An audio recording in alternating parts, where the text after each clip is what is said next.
C'est une façon enfin, qui est peut-être nouvelle momentanément, mais qui n'est pas nouvelle en soi. Enfin, je pense qu'au dans l'histoire du cinéma, il y a beaucoup de films qui se sont tournés de cette manière.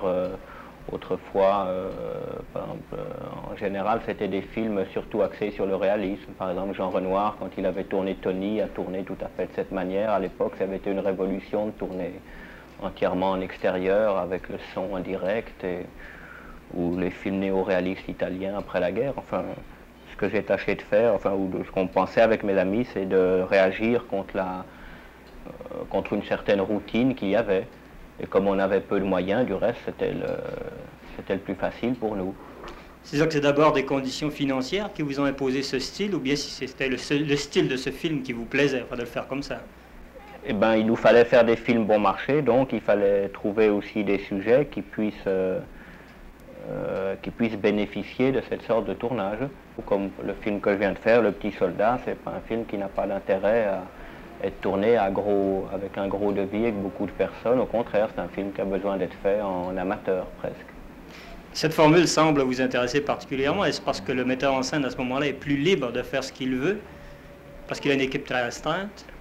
Je crois qu'il est toujours aussi libre que... De toute façon, le metteur en scène, en général, on admet la dictature du metteur en scène, même s'il y a des ennuis avec les producteurs. Sur le plateau, je veux dire, tout le monde est courbé devant lui, donc c'est pas... Il fait toujours ce qu'il veut.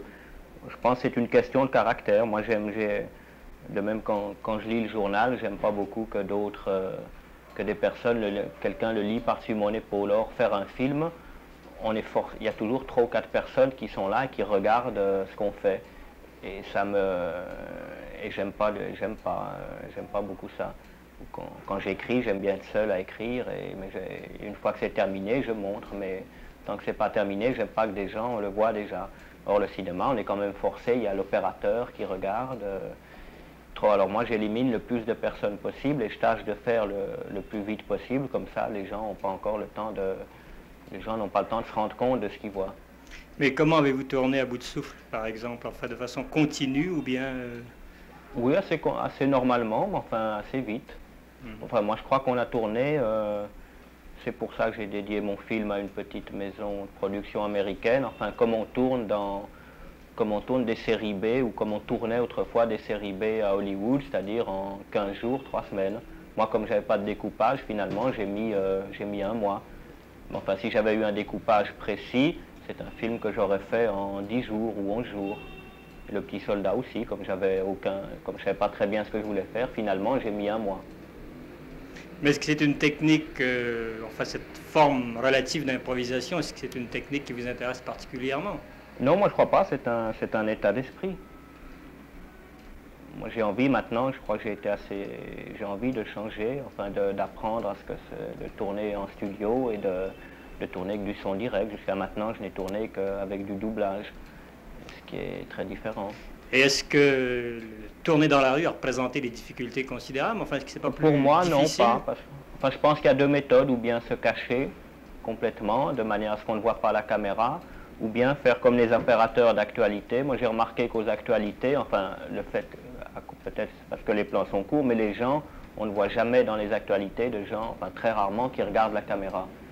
Alors il suffit de faire vite, de savoir ce qu'on veut faire, comment ça va le faire, on le répète, et puis on attend s'il faut 1 heure pour que les gens ne vous voient pas arriver, puis on arrive, pof, et en 10 secondes c'est fait. Mais on ne se cache pas du tout. Qu'est-ce qui vous a amené au cinéma? Rien de spécial, je me suis intéressé au cinéma vers 18 ans ou 19 ans, à l'époque où j'entrais à l'université, j'ai découvert les ciné-clubs et je me suis intéressé petit à petit au cinéma. Est-ce qu'on peut dire de vos films qui sont très personnels, que les réflexions qu'on trouve dans vos films sont les vôtres, ou bien si vous prêtez au personnage?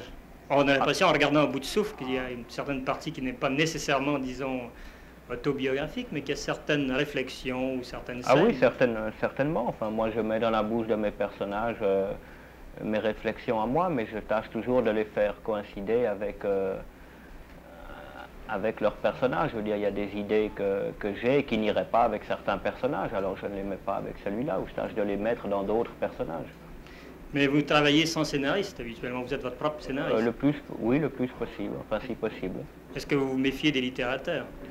Non, mais c'est que je préfère, enfin je suis plus fier d'arriver à trouver tout seul, même si c'est moins bon. Si quelqu'un travaille avec moi, j'ai l'impression de...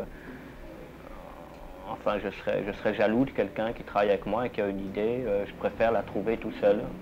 Ou ne pas la trouver du tout, mais au moins je suis seul. Qu'est-ce qui vous intéresse comme sujet, vous? Moi, je peux pas dire, c'est des sujets qui... Enfin, un sujet, c'est pas... Moi, je sépare d'une part les histoires et les sujets. Les sujets, c'est très simple. C'est par exemple, c'est la peur, c'est l'espoir, ça s'exprime en 3 mots, un sujet. Le petit soldat, qu'est-ce que Le petit soldat, par exemple, c'est l'espoir. Je veux dire, c'est un sujet, mais c'est pas un scénario. Là-dessus, il faut inventer une histoire. Et à bout de souffle? Et à bout de souffle, je ne sais pas. Justement, c'était la faiblesse peut-être d'à bout de souffle, c'est qu'il n'y avait pas de sujet. Il n'y avait pas un sujet profond derrière. Est-ce que c'est délibérément dans un bout de souffle que vous prenez, disons, la contrepartie de toutes les techniques habituelles de montage et... Oh, moi, je crois pas du tout, non. Moi, j'ai plutôt l'impression de l'avoir poussé à cette dernière extrémité certaines techniques, mais à part ça, non. Qu'est-ce que ces films apportent, disons, dans le cinéma français traditionnel, enfin, qui était assez sclérosé, enfin, ces films de jeunes metteurs en scène? Ben, ils ont apporté maintenant, moi je considère que c'est eux, enfin, le cinéma français a quand même changé. Je veux dire, pour un film de Delannoy, il y a quand même 10 autres films. Remarquez, les films de Delannoy marchent toujours très bien, ça représente, et c'est pas il y en a de bien plus mauvais qu'eux. Mais puis il y a très mauvais films dans les nouveaux films aussi.